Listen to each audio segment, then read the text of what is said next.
And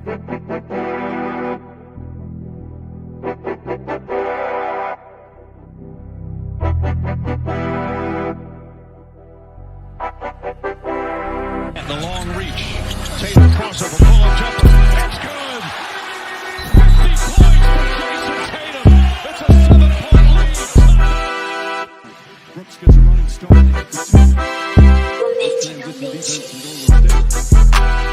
Bain steps back three-pointer.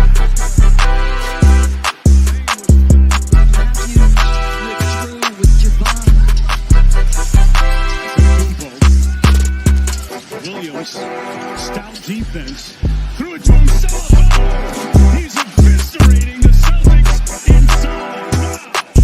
But he's got to take it personal. They're going to defend him with a small perimeter. Oh, Gary Payton with the flush. Goes right at Bain.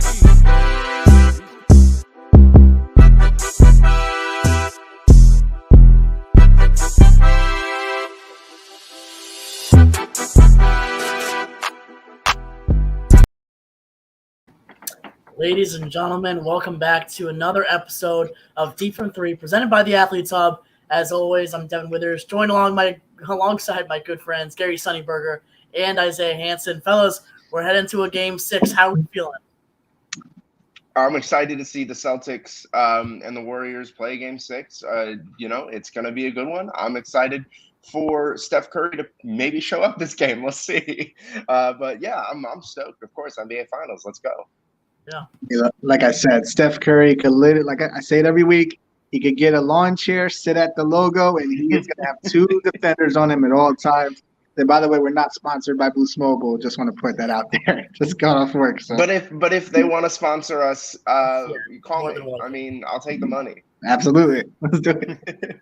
And fellas, this was an interesting Game 5, right? Because, I mean, I'll be the first one to admit, if the Celtics had won this game on the road, I don't think we're talking about a Game 7 now. I think Boston probably would have closed that out in Game 6 in Boston.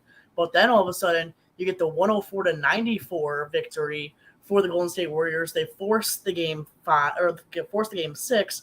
So Isaiah, let's start with you. What sort of surprised you from that Game 5? I mean, as Gary just alluded to, I was a little surprised at Steph Curry, of course, going 0 for 9. That will never happen again. Mark it on your calendar. That's the first time, I don't have my notes, in maybe like 250 games around that time frame since he's last played a game without making a three-pointer. And I was also surprised because the Celtics kind of did what they had to do. Like, you had Marcus Smart score 20 points. Jaylen Brown could have done a lot better. He's been pretty good, like you said, Gary. He's had the most fourth-quarter points in the playoffs. And, I mean, I guess, if anything, I'm more surprised at Jason Tatum. Like, I can't say he hasn't shown up. He's been there, but he's just been there. He hasn't really forced his will on anybody, and he really thought he could. So that's credit to Andrew Wiggins. Andrew Wiggins has played like – I mean, it sounds great. He's played like the second best player on the Warriors right now. I'm not saying he is. Okay, don't come at me like before. But 100%. No, you could not be more correct. Yeah, I mean, this is a guy that literally won Gary's All-Star team. Like, Andrew Wiggins has truly come through. If Steph Curry was not there, and if Steph Curry, say, scored 16 points like he did, say he had like a type of finals that he did the last time he was there, we might be talking about Andrew Wiggins being the MVP of the finals. So that's maybe the most surprising to me.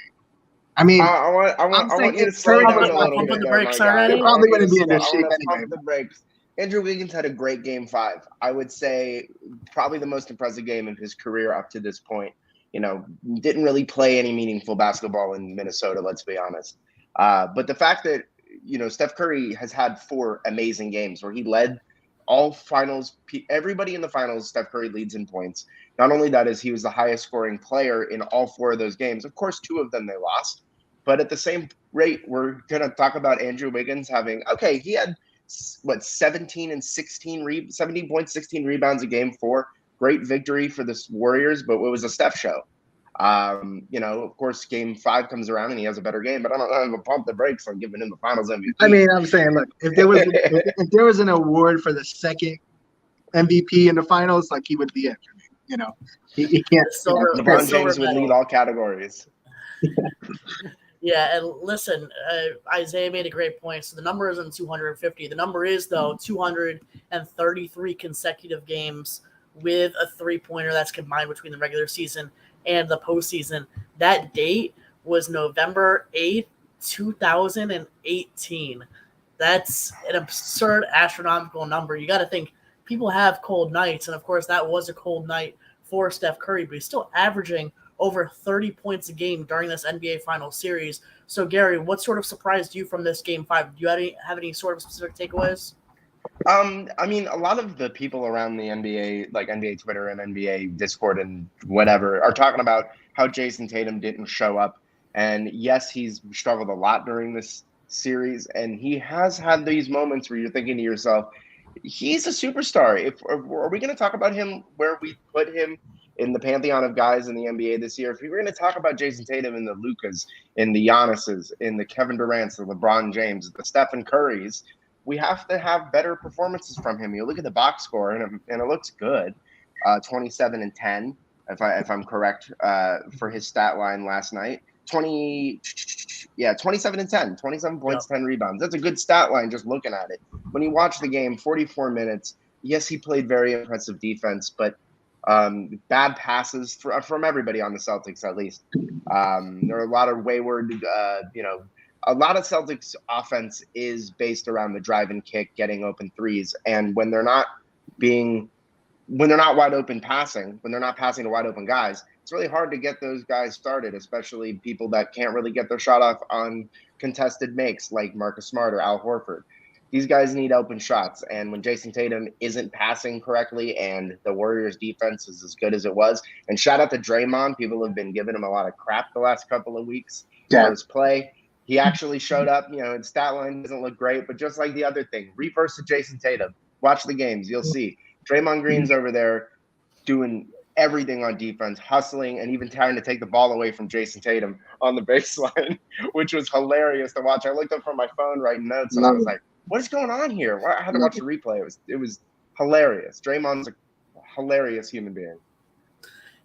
So here's sort of my problem is Jason Tatum.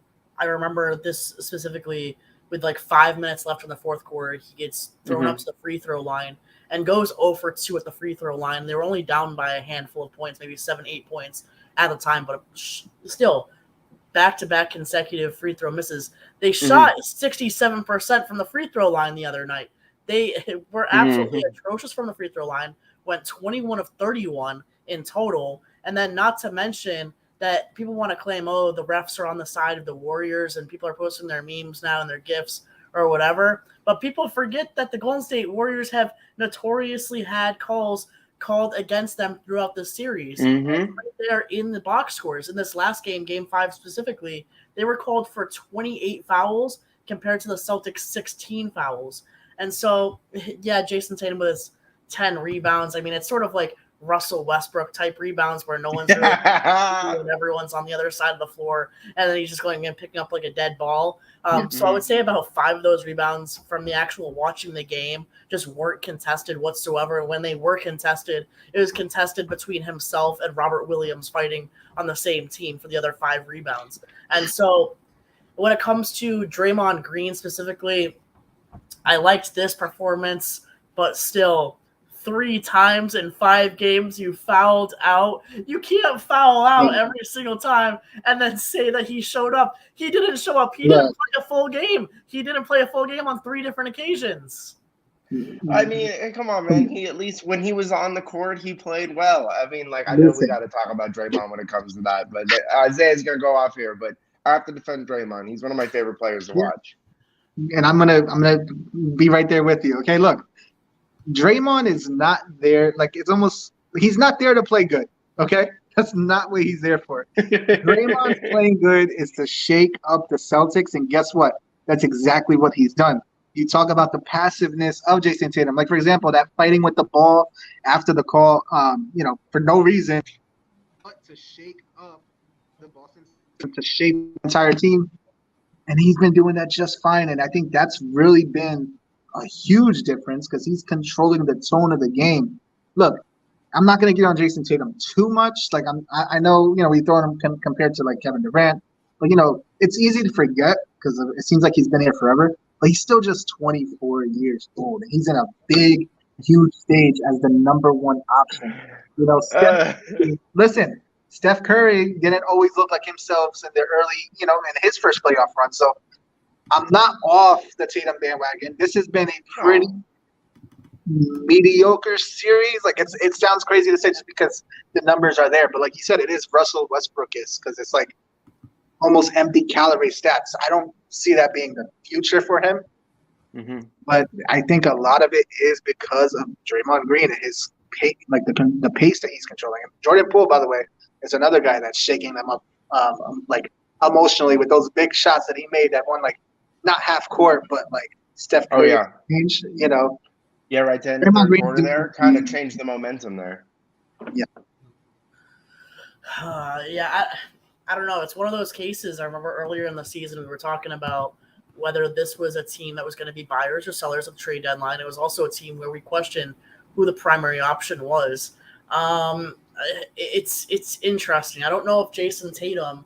I don't know. Like if they win this series, it's hard to dispute that Jason Tatum is a solidified number one option that can carry a team to a championship. But at the same time, if they end up losing this series in Boston, especially in Game 6, I think the narrative of this offseason is going to be that Jason Tatum just isn't that guy, that Jason Tatum sort of crumbled under the pressure when he's averaging over 20 points a game in the series. It's not like he's playing horribly. It's just that he's not playing to the same, superstar caliber level that we've seen in the series against Milwaukee, that we saw in the series against the Miami Heat, in the series against the Brooklyn Nets. How they got to this point, this series just doesn't feel the same for this team. It's weird to me to see the Boston Celtics exist in this year with Jason Tatum getting them to the NBA Finals. In a way, of course, he had great play throughout the playoffs. But I think the thing that shocks me the most watching these games is realizing that not only is he their only creator for other people on offense, but unless Marcus Smart is out there and can figure out a way to dribble and penetrate, Marcus Smart is a competent dribbler. He's a good offensive option when it comes to handling the ball. But I don't know if he's your starting ball handler on a championship team. He's a great defender, DPOY. We've talked about him before. But I think the point stands that Jason Tatum either needs to improve as a facilitator when it comes to getting other people involved. 4 assists last night. Nothing was falling for the Celtics when it came to 3-pointers until like the second quarter, like 4 minutes left before they hit their first 3. But I think it goes to show that the Boston Celtics need to look back at this season and think about getting another facilitator or getting a guy to help Jason Tatum just handle the ball a little bit more than he does. Because although Jaylen Brown is a great offensive option, ball handling is not his specialty. And, Boston kind of has that issue where their 2 main guys need the ball in their hands, but they're not amazing creators for other people. So you can only take you as far as your 3-pointers can make, I guess is what I'm trying to say. Because when they weren't following last night, it's gone. You know what you just said? What did I say? That the Celtics should have never gotten rid of Dennis Schroeder. No, I didn't say that. No, I said put a facilitator. I did that for in the offense. Okay, that's fair. No, the Celtics made it to the finals by getting rid of Dennis Schroeder. Let's be quite honest with ourselves. Great ball handling guard for himself, but for getting other players involved. Yeah, and it's interesting too. I was talking about this off camera. Was that I felt like the Celtics' biggest weakness, and this came after the Game 5. I said to some of my friends, I said, the biggest weakness of the Boston Celtics is they don't have a true point guard, like Gary had mentioned. Mm-hmm. Marcus Smart is not their point guard. Jason Tatum is not their point guard. Jaylen Brown is not their point guard. And then all of a sudden you get Al Horford and you get Robert Williams, guys down low. Who's the one, like Gary said, that's going to facilitate the ball? 2 guys like Jaylen Brown and Jason Tatum, or put, Al Horford down in the post, Robert Williams down in the post for alley-oops. It's just the answer doesn't seem to be there right now, but still 6 games with a competitive Golden State Warriors team is very, very impressive for a team that I don't think any of us 3 thought the Celtics would get to this point.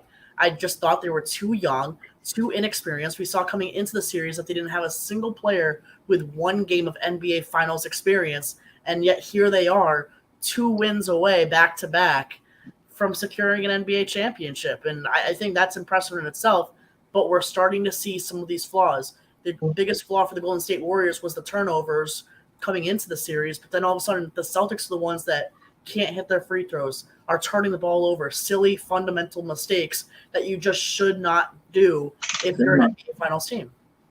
No, you're 100% correct. The mistakes are, that's a coaching problem as well as just an offensive scheme problem. If you're turning the ball over that many times, and it's interesting watching the Celtics this year, especially the last half when we gave them all this credit as one of the best teams in the league, especially considering the back half of the year, they were the first in offensive and defensive rating, first in net rating, of course, too.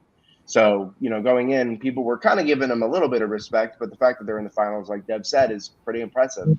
I know Isaiah's had the Warriors all year, so that is not the least impressive part. That's the most impressive part about this. I'm mistaken, because not only did you call your shot, but you did not let up, my man. No. Some of the Boston Celtics fans, they've been riding the bandwagon, of course, but they didn't really get 2 feet in the carriage until the end of the year this year. You, my man, have been on this Warriors bandwagon for a long, long time. I applaud you. I know you gave me my Jordan Poole props, but I got to give you your Warriors props. I know we've been doing it all playoffs, but good job on that. It's appreciated. Look, on the other side, though, there's a team that I have ruled out since the very beginning. Like, I have not given them any chance at succeeding. Mm-hmm. But like every time, every series, including this one, I've been going against the Celtics. So this is literally against the team I've been on the entire year versus the team I've been off. So I'm see why I'm rooting so much for the Warriors. Yeah. But I do want to echo, what you said. It's very impressive that they got this far without a true point guard, and the fact that they're taking the Warriors at least 6 games with Tatum not being at his greatest and with all these question marks. All that says to me is that the future is scary, and it's scary particularly for me. I never want to see Boston do well. It's just not something I want in my DNA. So, shivering in my boots next year. Yeah, I agree with the Boston sentiment, my friend. And Gary had made a good point. So, Isaiah, you've been on this train since preseason, throughout the regular season, throughout the postseason of the Golden State Warriors. So let me ask you this. Game 6 in Boston, Steve Kerr says they're going to close it out in Boston. Are you with Steve Kerr? Are they closing it out in Boston Game 6, or are we seeing a Game 7? I got to be in. Game 6 is the end, because you know why? Steph Curry had an abysmal game, scoring 16 points. And I don't expect that to go back to back. I expect Carmelo Anthony, rest his soul. Whoa, hold on. You said who now? To go in and respond. And by the way, I didn't even mention one guy. What is it? Game 6? Game 6? Game 6, Clay? Clay. 6 Clay. Clay. Thompson. Game 6. I just wanted to hear it.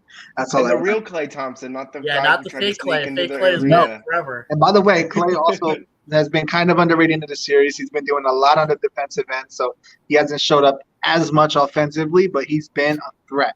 Okay, just like Curry. He's probably not going to be at the logo, but he'll be like, if there was a 4-point line, he would be there. Okay, so I got to be in 6 games. I expect Steph Curry to bounce back.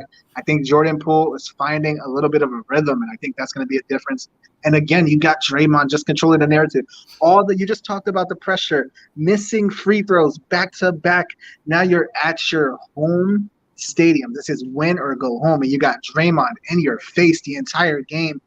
I'm not going to call Boston soft, okay? They don't if this was James Harden, this would have been over in 5 games, okay? But it's something like that. They're shaking, and Curry's going to drain off. I will say, it all depends on the first few minutes of the game for me. If Steph Curry comes in and knocks in, say, 2 3-pointers back to back, you got them reeling. That's it. Game over. Just 3 minutes in, you're ready to minutes call in, it, man. calling I it. That's love going to tell me everything I need to know. Oh, I love that. Can we go betting one day? Can I take you to the horses? For the gun shots off, the guy who gets the first start. You're gonna all my money on that guy. That one. All my money on that horse. Yes. So hey, I will say, ready. if Jason Tatum comes out in those first 3 minutes as Jason Tatum, at that point you can't shake him. But if he comes out rattled a little bit, that's it, man. That's it. You need Tatum to be Tatum. Gary, what do True. you think here? Are you with them? Is this game 6 and it's over? Or are we seeing a game 7 back in Golden State right now? You always got to give them home court a little bit more advantage, especially Boston. You know the fans there; they're gonna be in their bag when it comes to the insults. Yeah. You know what is the I don't know the Baltimore Ravens played the New England Patriots a while ago, and they were yelling BS in the crowd. I believe Al Michaels said that's the loudest manure chants I've ever heard. It might be possible we hear some more loud manure chants in Boston Game 6. We know the crowds. I'm just ready for the environment. I'm ready to see Draymond Green scream at any Boston fan that tries to do anything. I just think that's the most hilarious. And Isaiah mentioned it last week. The relationship, the biggest matchup being Draymond versus the fans. I'm just ready to see it. But in all honesty, when it comes to the Game 6, the Warriors just need to keep doing what they're doing. And honestly, Steph Curry even putting a foot onto the court better than he did in Game 5, I think they have this in the bag. Now, of course, we could always see a games like with Al Horford doing in the first game where he goes off. You have some Derek White hitting a couple of threes. Maybe Peyton Pritchard comes out and actually does something for once. Not going to put my money on that. But, I think Boston's main issue is the lack of the bench showing up. And if they get one or two guys, I think it could be a close game, especially the way that they've been playing defense on Steph Curry. He's, while being probably the most contested I've ever seen a shooter in a playoff game, still hitting shots aside from Game 5. But in Game 4, 12 of his 16 shots that he made were contested. That's insane. And the fact that he's able to do it at this age, 34 years old, is even more impressive. And he's probably the superstar that, if we're going to talk about it here a little bit later, might be the one who vaults into some sort of pantheon category when it's all said and done, if he can get this Game 6 win, which I think he will. So, yeah, Steph Curry getting another championship in my eyes. See, listen, I'm not just doing this for the views. I'm not just doing this for the clicks. I'm going to disagree with both of you, though. I think we're going to Game 7. I've told everyone. I mean, I had the Celtics winning coming into the series, maybe a little bit of a devil's advocate pick at first, but still, we're talking about Steph Curry, who clearly is going to have a better game in Game 6 than he had in Game 5. I think all three of us can agree on that. Do we really think Andrew Wiggins can play any better than he played in Game 5? Is he putting up another 26 and 13? Probably not. I think his numbers are going to diminish a little bit. Do I think Derek White is going to score 1 point in Game 6 like he did in Game 5? Probably not. Do I think Jaylen Brown is going to score only 18 points? Probably not. Do I think the fans are going to get in the head of Draymond Green once again in Game 6? Hell yeah, I do. I think I think he's going to foul out for the 4th time in 6 games, most likely. I mean, Draymond Green is the king of the triple single. I've said this time and time again. Yeah. So I think we're going to force Game 7. I think the Warriors are very likely to win this series, but I don't think it's going to happen in Boston. I think this is going to be a gritty game for the full, extension of the game. But I have the Celtics winning in a close one, and I have this going back to Golden State, where I do think the Warriors have a great chance of securing the NBA title. But I don't think it's going to come in Game 6. I don't see it. I don't see it, fellas. You think our referee man, Scott Foster, known on Twitter and NBA Reddit as the Extender, who is he is going to be in Boston Game 6, and he is a referee who is known for maybe playing a little bit towards the let's have a Game 7 for ratings and money wise.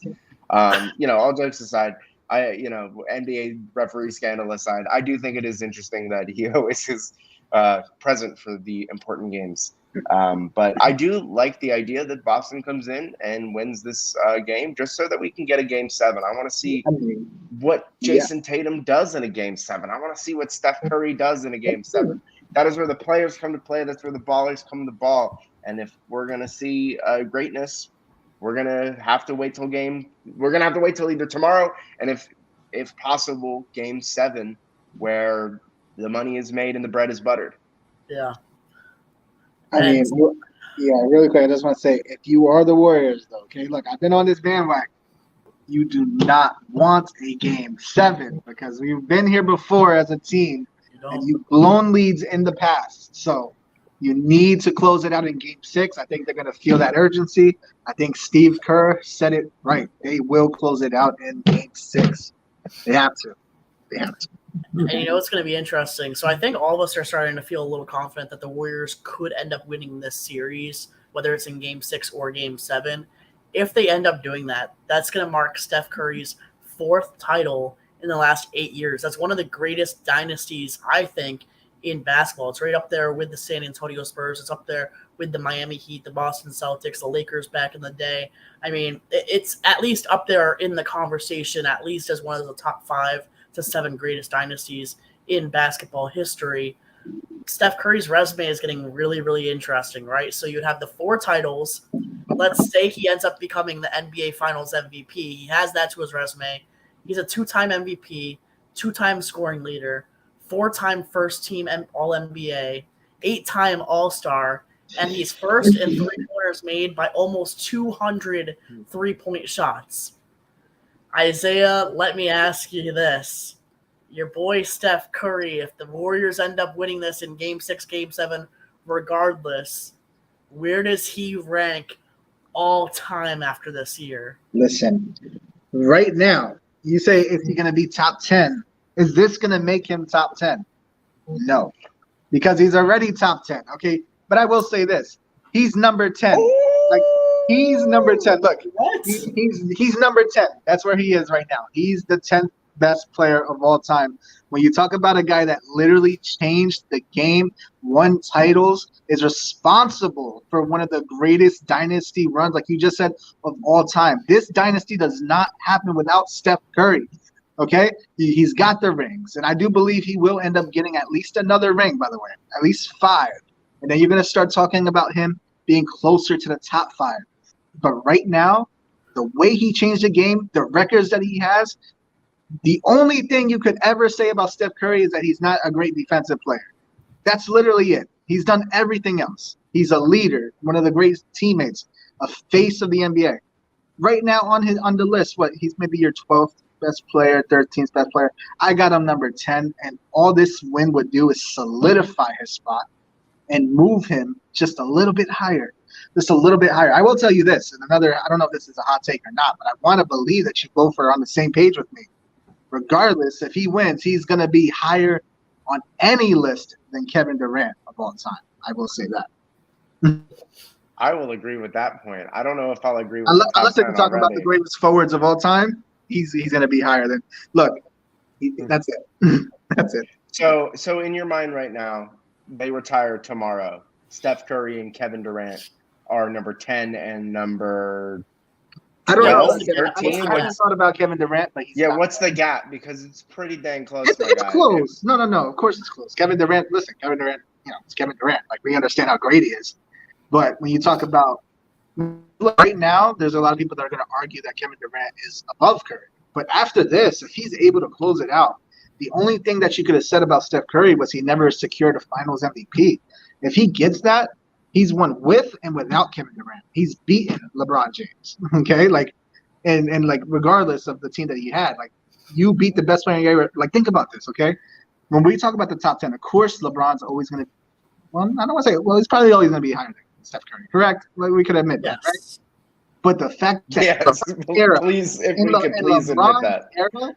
In LeBron's era, you had the same, if not more, rings than the second best player of all time, and you beat him on your route to being there. You did it with and without Kevin Durant. How could he not be top 10 already? You're talking about the greatest three-point shooter of all time, and it's not close. A guy that literally changed the entire game. I'm shocked that he's not already top 10. So you act like I'm not putting him with the number 0 behind the 1 is the problem. I have him like 12 or 11, depending on the time. Isaiah's take is so ludicrous. No, well, okay. Explain to me how it's ludicrous. Yes, I don't think it's awful. I think it's a lot better than people that say Kobe Bryant's a top 3 NBA player all time. Oh, let's not do that. I love Kobe, man, but yeah, you're right. No, I love Kobe too, but like I'm not gonna put him top 3. Come on, like I'm just not gonna do that. You're right. But why is his take ridiculous, Devon? Yeah. This man, Isaiah, let me start by asking a question. Just because I'm curious, but I'm asking this with caution. You had said that something about him eventually getting is there a path in which Steph Curry can get to the top 5 greatest of all time? He'll be on the outskirts of the top. Could he five. ever crack top 5? Ever? I can't say never. I mean, if he wins like 2 more rings, and I mean, you got to start mentioning him in the top 5. Yeah, I mean, if he wins another ring after this year, he's like maybe 6, 7. Not to break the flow conversation here, but we do have a trade that happened during the podcast. No. The Houston Rockets are finalizing a deal to trade Christian Wood to the Dallas Mavericks. Oh, Sources nice. tell Wow. at The Athletic from Shams Charania. Christian Wood on his way to Dallas. Wow. They finally get a big guy that can shoot for Luka. That's a great pickup. We'll get to see who they traded him for. Now we're going to see if he's truly empty calorie or not. So we're going to. Yeah. Did they say what the return was? Did they say what the return was for Christian Wood? They have not yet. It just dropped a minute ago, so I'm sure that we will find out here in the coming minutes. But Luka Doncic, a Houston Rocket. No, I'm just kidding. No, but that is pretty cool. I like that fit. We'll see what they gave up for him. Yeah, that's a great. But back on topic. Yeah, this is way more outskirts of the top fun 5. If he wins another. All right. Outskirts of the top 5. All right. We're going to do a podcast here in the future where we figure out who everyone's top 10 is, and I'll make a graphic. We'll do a list. That's some prime off-season content. Listen, I have my top 10 right in front of me. Okay, look good. Let's see where you got wrong. This is what I was going to do in no order, but then I sat there and I was thinking to myself, just maybe I'll do my order. So this is very, very fluid, but MJ number 1. Of course. I'll go LeBron 2, even though I don't think the gap's as big as people think between LeBron and Kareem at 3. So I have Kareem at 3. I've got my boy Magic Johnson at 4, the greatest point guard to ever play the game of basketball. So far, so good. Number 5 is a guy that's a myth in most contexts because his numbers just don't make sense, but I'll give him the grain of salt. I'll go Wilt Chamberlain at 5. Okay. 55 rebounds in a game, 100 points in a game. What did it really happen? 10,000 women he slept with. Did it really happen? Probably not. I have Larry Bird at 6. Okay. I've got Kobe at 7. Okay. I've got Tim Duncan at 8. Okay. I've got Shaq at 9. And I'll go Bill Russell at 10 to round out my top 10. Okay. Bill Russell was a better player in head-to-head matchups than Wilt, but Wilt was the best player in the league at the time. It was a time in which free agency just wasn't available, so you couldn't pick and choose teams. Yeah, Wilt had endless amounts of head coaches, so it makes sense to still put Bill Russell up there, even though he was only averaging 18.5 points, but he's a big-time rebounder.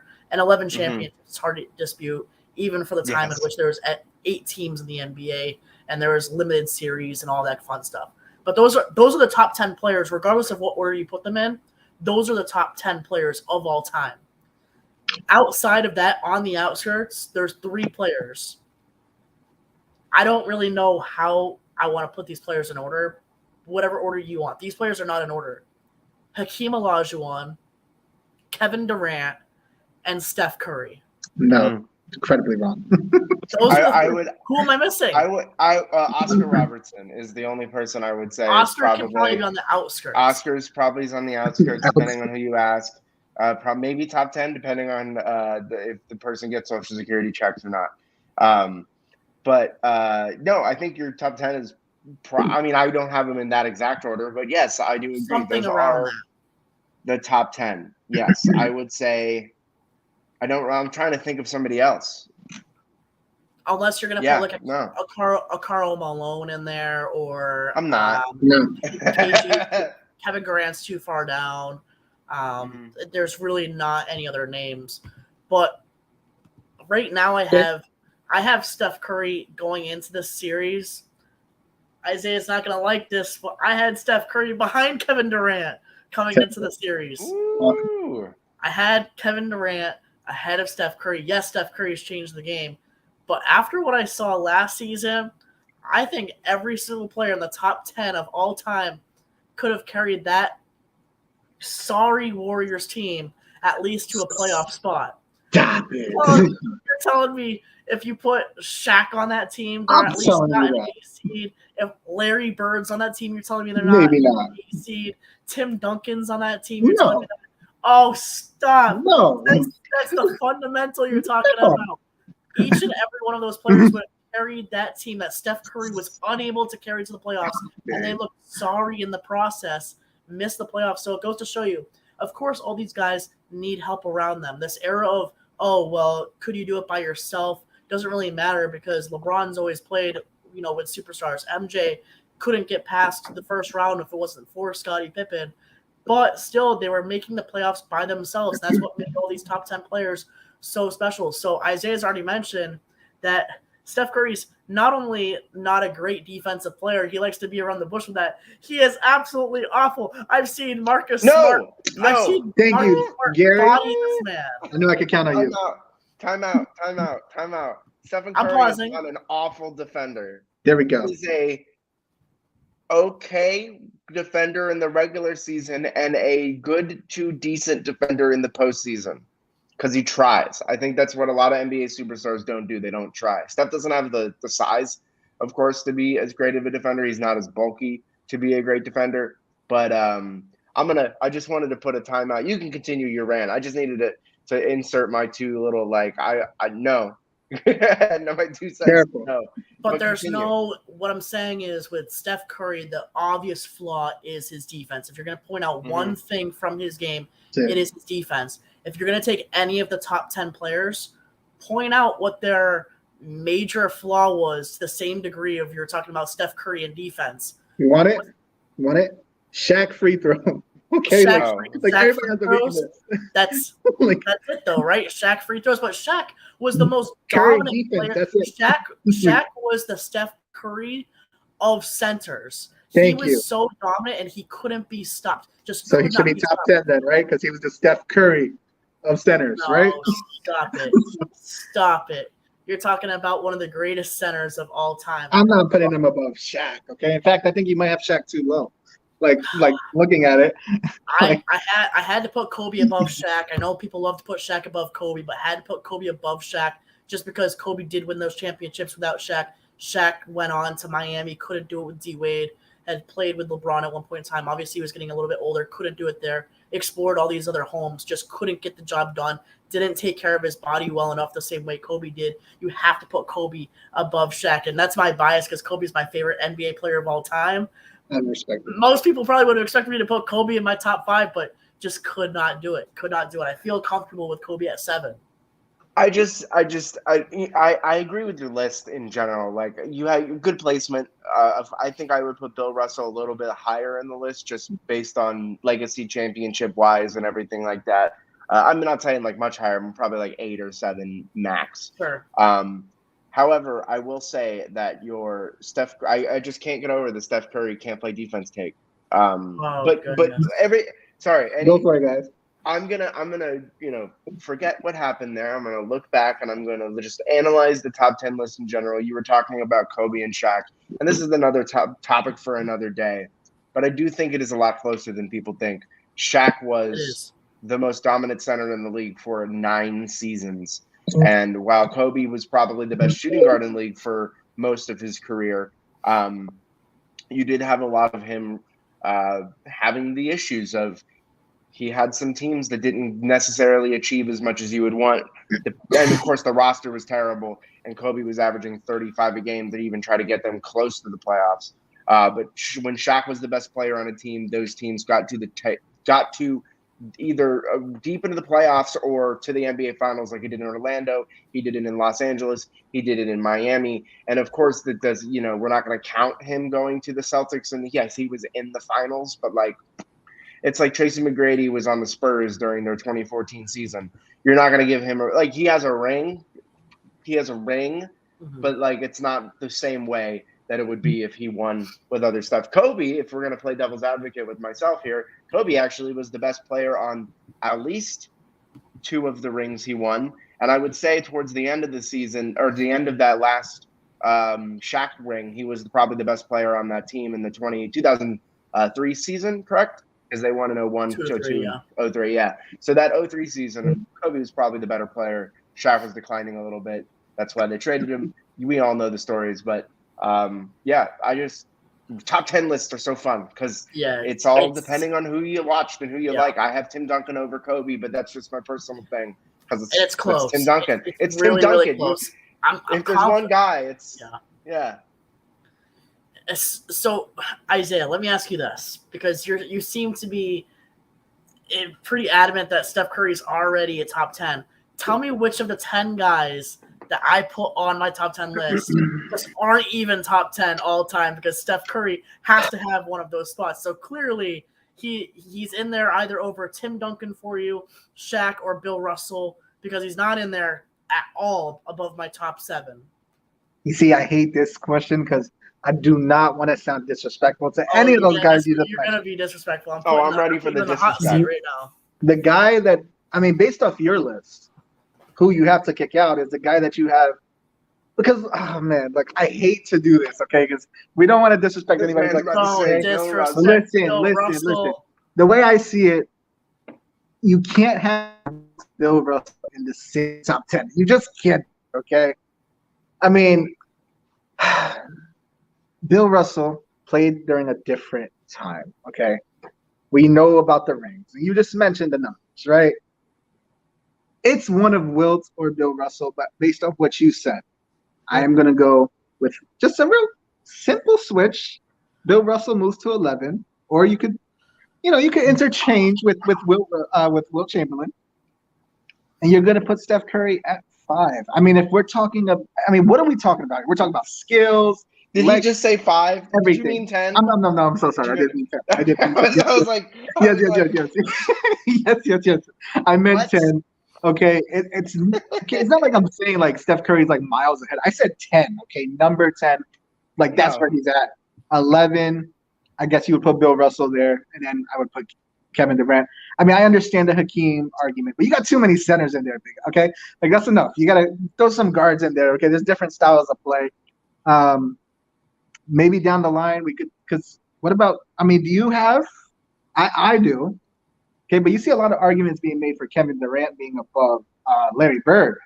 So that's another thing you got to keep in mind. I'm not making it, but look it up. Look at ESPN. Look at what these people are saying. Okay. Don't need to. So, yes, you move Bill Russell to number 11 respectfully, and then you move Steph Curry to number 10. And you know what's ironic about all this? He was so confident. He said Steph Curry top 10 already going into this. Yeah. And yet he's struggling to pick off which of those top 10 guys. I don't want to be disrespectful. Now there's no way Steph Curry can move up to the top 5 because now you have to all of a sudden disrespect Larry Bird. You got to disrespect. You got to disrespect Tim Duncan. I will. You will. I will. I will not. I will. You will never. I will. If he wins 2 more rings, we're talking about. You're going to be there too. You just got to see it first. Trust me. 2 more rings after this year. I'm sorry. 2 more rings. You just have to hope that Klay Thompson stays healthy because we all. If he gets 6. If he gets 6. I'm granting him this ring right here. So he's already got 4 in my book. Okay. You have to hope that Klay Thompson stays healthy because we all know Steph Curry can't carry a team to the playoffs by himself. That's just how it is. That's how it is. Okay. Well, LeBron's done it. You can make an argument with everybody. Shaq's done it. Kobe did not do it by himself. Let's stop right there, okay?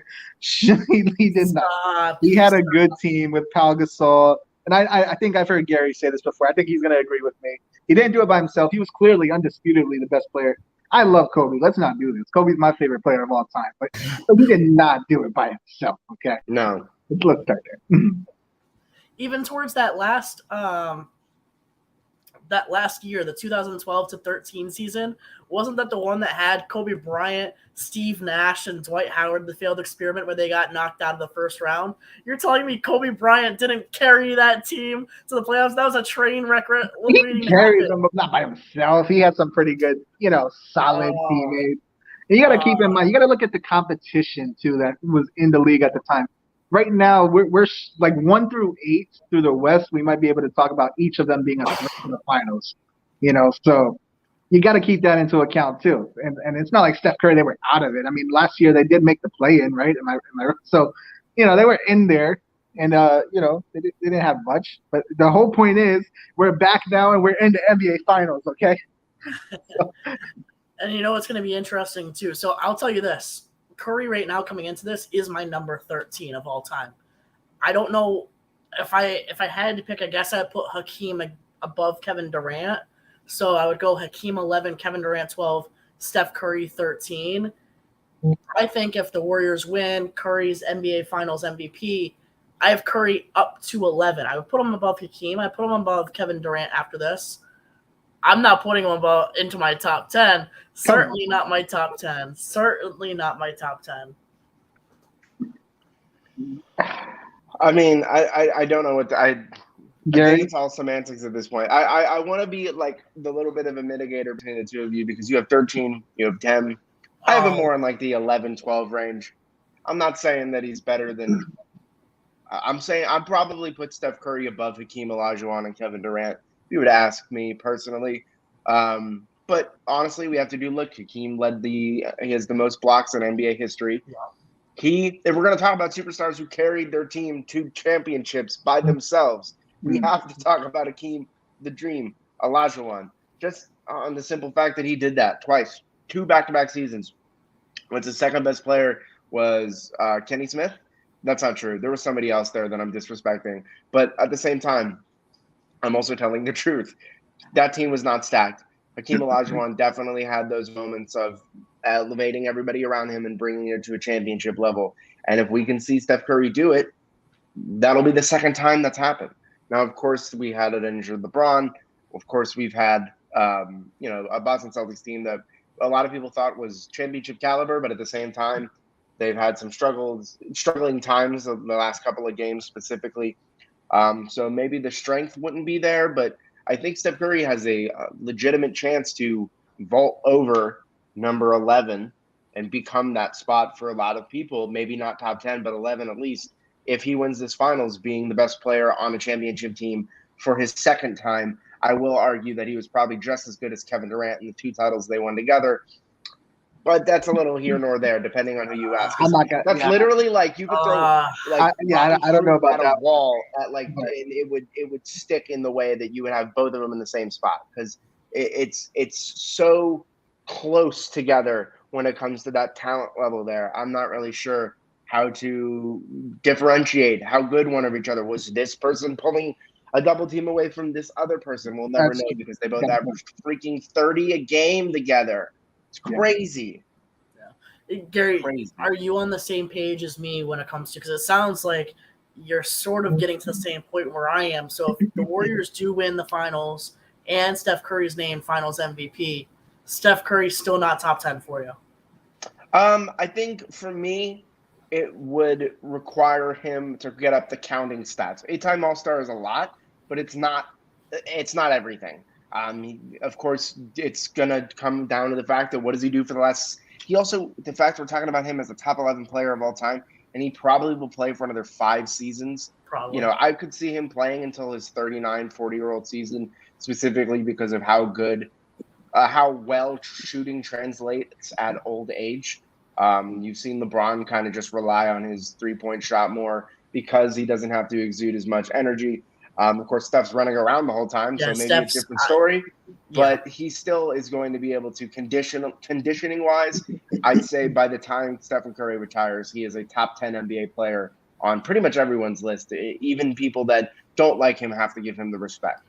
Yeah, I don't know if we're getting Steph Curry at 39, 40 years old just because, at least at this, even close to the same level, because what I will say about Steph Curry is he is without a doubt the best off-the-ball point guard or any guard in NBA history already. Just the way he maneuvers around screens, gets open, even when he's being drawn that kind of attention that he is currently in today's NBA. There's just no one that's a close second. I can't remember the last player really that has drawn that kind of attention off the ball like Steph Curry. Yeah. But I will say Steph Curry, the last couple of years with his injury history especially, I don't know if we're going to get Steph Curry at age 39 or 40. We might get a high level of play at maybe 36, possibly 37 at his ceiling, but he's going to end up being the runaway 3-point champion when it comes to the NBA by hundreds and hundreds of baskets from deep. But yeah, I guess that's our conclusion. Right? Isaiah, you're on a lone boat over there, my friend. Top 10 already. Top 10. It's okay. He's building this real estate. He's letting it accrue over time. Yeah. That's it. Don't worry about it. In about 5 years, he's gonna have $100 million home on that until RJ Barrett takes over, I guess. You're right. You are right about that. Yes. Eventually, RJ Barrett will climb into the top 3. So let's just be. Okay. No, but listen. No, but look, Steph. Yeah, he's already my number 10. Okay. Look, like at some point, Bill Russell. We got to. Like respectfully, like we put him there. You got to admit, when we put him there, it's almost like a respect thing more than. I mean, it's the legacy's there too. But anyway, look, I'm not gonna. I mean, let's be honest with ourselves. None of us watched Bill Russell play. No. None of us watched a lot of these guys play because we're not old enough to have witnessed like the 1976 NBA Finals. So I don't know where a Dr. J fits in all of this. I don't know where guys from the 70s and 80s. Of course, Magic Johnson and Larry Bird are in those lists, but like I don't know where these guys, when it comes to basketball, all I see is the highlights and a couple of games on ESPN Classic. So I'm not gonna sit here and like if anybody older than me who watches these guys and goes, how the hell can you say that this person isn't as good as this person? You're right. I have no idea. I'm just doing this based off of stats and facts and just looking at it objectively. And the way that I see it, I think that Steph Curry could be in that top 10 soon, but if you're going to sit on your horse and tell me that no one will ever get to the level of Magic Johnson and John Stockton and Bob Cousy, I'm not going to, I'm going to let you sit there and stew because I have no argument against it. Yeah. And what's interesting? So I was looking at the Athletics top 75 players of all time that they put out earlier this year. Do you want to know where I don't even want to say like, who's the next highest active player aside from obviously LeBron, Curry, and Durant, because I feel like it's fairly obvious that it's Giannis. If you had to guess where Giannis currently ranks all time without looking, where would you guess that Giannis currently ranks all time according to The Athletic? 17. I was thinking closer to maybe 20. Yeah. Early 20s. Yeah, he's at 24 right now. Okay. Oh wow, I was way high. I don't know. I mean, he'll be there. He'll be top 10. Yeah, he'll be top 10. Yeah, I mean, they have Curry at 15 right now. But I mean, you're telling me that Giannis won't be able to pass like Kevin Garnett or Moses Malone, who are 17 and 16 respectfully. It's bound to come, but it's an interesting conversation. I know we could talk hours and hours about where Steph Curry will land, and I promise everybody we're gonna have plenty of fun episodes over the offseason too. Absolutely. I would love to do this right now, just like set in stone. We will do a top 25 NBA players of all time list. Yes. Because top 10 is fun. But when we get into the who's better, Dirk or KG, where does Charles Barkley fit on all of this? Spicy. Where are we putting John Stockton and Karl Malone? Yeah. Where, these guys, okay, then we got the current dudes. Where's Giannis? Where's Julius Randle? I'm just kidding. I'm just kidding. I just had to do it to him. No, but like in general, we will do that because that is some of the most fun discourse you can have. Absolutely. But there'll be a lot of fun there. Jaylen Brown, 25. RJ, 24. Let's do it. Oh, man. With that being said, Butler's in there. He's top 30. I'm going to cry. I'm going to stop. Tears are going to roll out my face. We are going to wrap up this episode. This is number 22 in the books. Once again, thank you for everybody tuning in tonight. We'll be back next week. We'll have an agenda posted. Once we know, you'll know. And it's great, being alongside these guys right here. Make sure to check out theathletehub.org. And with that being said, we'll see everybody next week. Enjoy the finals. Peace. Yes.